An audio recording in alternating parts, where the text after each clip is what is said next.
Hello दोस्तों, D fashion talk में आप सभी का स्वागत है। आज मैं आप सभी को इस वीडियो में इस वाले प्लाज़ो की कटिंग एंड स्टिचिंग करके बताऊंगी। ये मैंने कलीदार प्लाज़ो बनाया था जिसमें मैंने 2.5 मीटर फैब्रिक का यूज़ करा था और आप देख ही सकते हो काफ़ी अच्छा फ्लेयर आया है। अगर आपके पास ज़्यादा कपड़ा नहीं है और आपको फ्लेयरी अगर प्लाज़ो चाहिए जिसमें ज़्यादा फ्लेयर हो तो आप इस तरीके से कलीदार प्लाज़ो बनाकर आराम से यूज़ कर सकते हैं। इसमें फ्लेयर भी काफ़ी ज़्यादा आता है और वो भी कम कपड़े में। कटिंग एंड स्टिचिंग स्टार्ट करने से पहले मैं अपना मेज़रमेंट बता देती हूँ। जैसे कि मेरे वेस्ट है 36 इंच और लेंथ है 14 इंच और फैब्रिक मैंने आपको पहले ही बता दिया था। इस प्लाज़ो को बनाने के लिए मैंने 2.5 मीटर फैब्रिक का यूज़ करा है। और अब हम कलियों के निशान लगाएंगे। कलियों में हम 8 कलियाँ कट करेंगे इस प्लाज़ो में। जैसे कि मेरी 8 कलियाँ हैं, तो जैसे कि मेरी वेस्ट है 36 इंच, तो इंची टेप को लेकर 36 इंच से मैं इंची टेप को 8 बार फोल्ड कर दूँगी। फिर जैसे कि मेरा मेज़रमेंट आता है 4.5 इंच, तो उसमें मैं हाफ इंचेस प्लस कर दूँगी अपना जो कलियां हैं ना उसमें, ताकि जो अगर मैं सिलाई लगाती हूँ और कलियों का अटैच करती हूँ तो जो हाफ इंच होगा मेरा वो सिलाई में दब जाएगा और उससे अपने मेज़रमेंट में कोई कमी नहीं आएगी, मतलब मेरा मेज़रमेंट प्रॉपर रहेगा। तो आप भी जैसे कि आपकी कलियाँ जितने की मेज़रमेंट की आती हैं और उसके बाद में हाफ इंच एक्स्ट्रा ले लेना किसी भी कली में, ताकि वो सिलाई में दब जाए और अपना मेज़रमेंट कम ना हो। आसन के लिए मैं 13 इंच पर निशान लगाऊंगी। अगर आपको ऐसा लगता है कि आपको बेल्ट अलग से लगानी है तो आप 13 इंच पर निशान लगाना। अगर ऐसा है कि आपको फैब्रिक ऊपर से फोल्ड करना है, जैसे कि आपको अलग से बेल्ट नहीं लगानी, ऊपर से भी फोल्ड करोगे, तो 3 इंच एक्स्ट्रा ले लेना फोल्डिंग के लिए। जैसे कि मैंने 13 इंच पर निशान लगा लिया। उसके बाद मैं कलियों पर निशान लगाऊंगी। कलियों के लिए मैंने 5 इंच पर निशान लगाया, जैसे कि मैं अपना मेजरमेंट निकला था उसी के अकॉर्डिंग 2 इंच नीचे से स्ट्रेट लाइन बनाने के बाद में दोनों साइड से अब दोनों लाइनों को आपस में मिला लेंगे।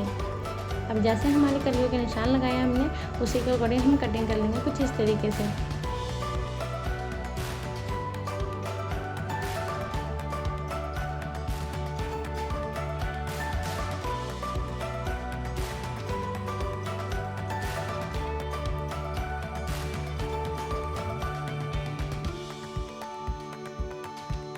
कलियों की प्रॉपर तरीके से कटिंग करने के बाद में अब हम आसन के लिए कटिंग करेंगे। आसन की जो लेंथ थी वो मुझे थोड़ी कम लग रही थी, इसलिए मैंने 1 इंच एक्स्ट्रा लेकर कटिंग करी है।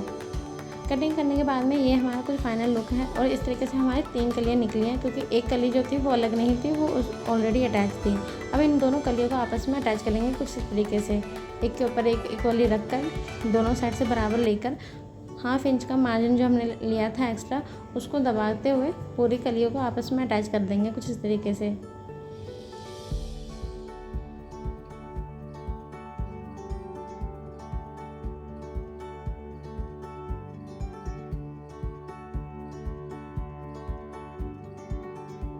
जैसे हमने पहले कली अटैच करी थी वैसे हम दूसरी कली को भी लेकर सेम वैसे ही हम अटैच कर देंगे। सिलाई लगाते समय ध्यान रखना कि हमें दोनों लेयरिंग को आपस में इक्वली रखकर बराबर करके फिर सिलाई लगानी है। अगर सिलाई छूट जाती है या फिर एक कपड़ा पीछे रह जाता है तो वो सिलाई प्रॉपर आती नहीं है, फिर सिलाई है ना जल्दी से फट जाती है, फिर हमारा कपड़ा पहनने लायक ही नहीं रहता है। इसलिए पहले से हम प्रॉपर सिलाई लगा के रखेंगे। एक सिलाई लगाने के बाद में उसके ऊपर से दूसरी सिलाई कुछ इस तरीके से लगाना, ताकि हमारे कपड़े में मजबूती आए और बहुत टिकाऊ बने, जल्दी से फटे नहीं।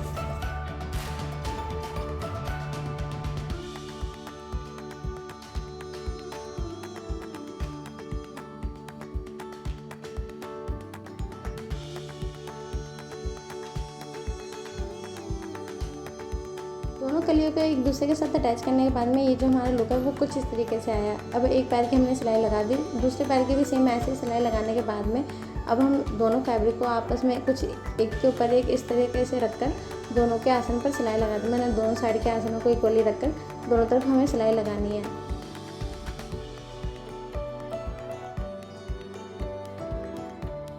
दोनों साइड के आसनों को आपस में इक्वली रखकर फैब्रिक को इस तरीके से सिलाई लगा देंगे। एक सिलाई लगाने के बाद में उसके ऊपर से दूसरी सिलाई और लगा देंगे ताकि इजीली निकले ना। जब हम दूसरी साइड से जब आसन की सिलाई लगाएंगे, जो ऊपर से मैंने इसमें छोड़ना भूल गई थी, टॉप पर से आप 1-2 इंच की सिलाई छोड़ देना ताकि हम बेल्ट ईजिली अटैच करें। इसमें मैंने मतलब सिलाई लगा दी थी, इसलिए मुझे बाद में खोलनी पड़ी थी, वो मैंने ऑफ स्क्रीन कर दी थी, वो मैंने दिखाई नहीं है।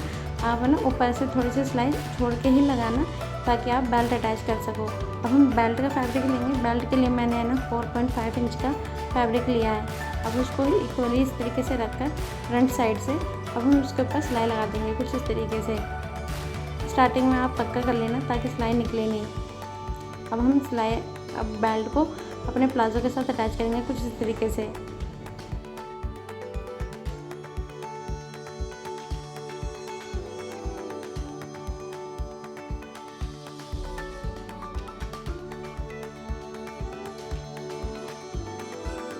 अब हम चारों तरफ से बेल्ट को प्लाजो के साथ अटैच करने के बाद में जो हमारा एक्स्ट्रा फैब्रिक है, पहले हम जो धागा सिलाई लगाई है उसको अलग कर लेंगे।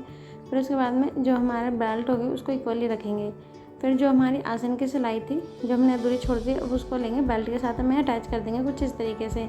जैसे मैं कर रही हूँ वैसे ही करना। बेल्ट की जो हमारी खुली साइड थी उसके ऊपर सिलाई लगाने के बाद में एक्स्ट्रा फैब्रिक की हम कटिंग कर देंगे कुछ इस तरीके से। ये जो मैंने कटिंग करी है उसको थोड़ा सा अवॉइड कर देना प्लीज़ गाइज। और ये हॉर्न गाड़ी के इतने बजते हैं पूछो मत, थोड़ा सा अवॉइड कर दो प्लीज़ मेरे लिए। फिर उसके बाद में सिलाई लगाने के बाद में जो हमारी बेल्ट है उसको कुछ इस तरीके से फोल्ड कर देंगे और उसके ऊपर से सिलाई लगा देंगे उसके किनारे पर होते हुए।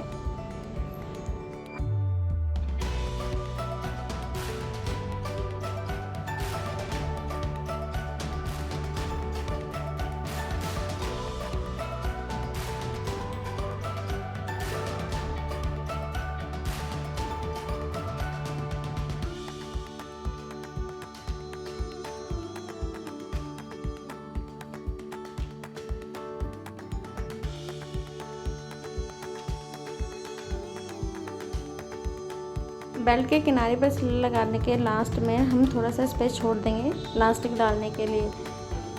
ये हमारी सिलाई कंप्लीट हो गई। अब हम लास्टिक डालेंगे। लास्टिक मैंने ऑफ स्क्रीन डाल दी थी। अगर आप चाहते हो कि मैंने लास्टिक अटैच करी है उसकी वीडियो डालूँ तो आप प्लीज़ कमेंट करके ज़रूर बताना। अब हम हमारे जो आसन के बाद में अब टांगे हैं उनको सिलेंगे मतलब प्लाजो की जो टांगे होंगे उनको अटैच करेंगे। इक्वली इस तरीके से रखकर दोनों साइड से हम सिलाई लगा देंगे। कभी भी आप पैरों की सिलाई लगाओ तो इस बात का ज़रूर ध्यान रखना कि हमें फैब्रिक को इस तरीके से डबल फोल्ड करके फिर उसके ऊपर एक सिलाई लगानी है। ऐसा करने से हमें इंटरलॉक कराने की ज़रूरत भी नहीं पड़ती और जो हमारा फैब्रिक होता है उसके धागे निकलते नहीं हैं। उससे अगर धागे नहीं निकलेंगे तो हम फिनिशिंग भी बड़ी अच्छे से आती है। अगर हम ऐसे डायरेक्ट सिलाई लगा देते हैं तो उससे धागे निकलते हैं फैब्रिक के, वो थोड़ा है ना वियर्ड से भी लगते हैं और कई बार सिलाई भी निकल आती है उसकी वजह से धागे निकलने के साथ साथ। जैसे कि जॉर्जेट का फैब्रिक आपने कई बार देखा होगा खुली साइड होती है तो उसमें धागे बहुत सारे निकलते हैं तो इंटरलॉक कराने की ज़रूरत पड़ती है। और ऐसे स्टिच करने से हमारे यहाँ ना ये इंटरलॉक कराने का झंझट है वो ख़त्म हो जाता है और थोड़े बहुत पैसे बच जाते हैं इंटरलॉक के। पैरों की सिलाई लगाने के बाद में अब हम मोरी की सिलाई लगाएंगे। उसके लिए 1/2 इंच के फैब्रिक को कुछ इस तरीके से फोल्ड करके हमें सिलाई लगानी है। ध्यान रखिएगा कि हमें कुछ ऐसे ही फोल्ड करना है। पहले 1/2 इंच का फोल्ड करेंगे उसके बाद में दोबारा सेम वैसे ही फोल्ड करके फिर ऊपर से सिलाई लगाएंगे। और सेम प्रोसेस हमें पूरी मोरी में रिपीट करना है। पूरी मोरी पर इसी तरीके से हमें फैब्रिक को फोल्ड करते हुए सिलाई लगाएंगे।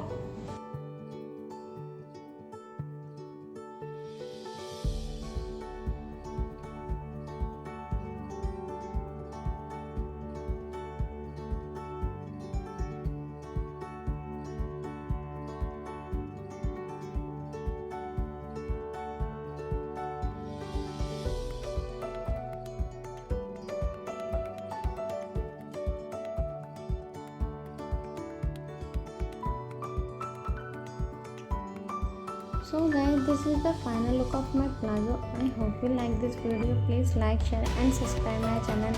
और साथ ही में अगर आपको ऐसा लगता है कि इस वीडियो को बनाने में मैंने कुछ गलती कर दी या फिर कुछ मेंशन करना रह गया है तो प्लीज़ कमेंट करके ज़रूर बताइएगा। और साथ ही में आप कमेंट करके ये भी बता सकते हो कि नेक्स्ट वीडियो में किस चीज़ की डालूँ। जो भी ट्रेंडिंग फैशन चल रहा है आप चाहते हो कि मैं उस पर वीडियो बनाऊँ तो प्लीज़ कमेंट करो या फिर वीडियो सेंड कर दो कि इस पर बनाओ। एंड बाय बाय, ध्यान रखिएगा अपना, बाय।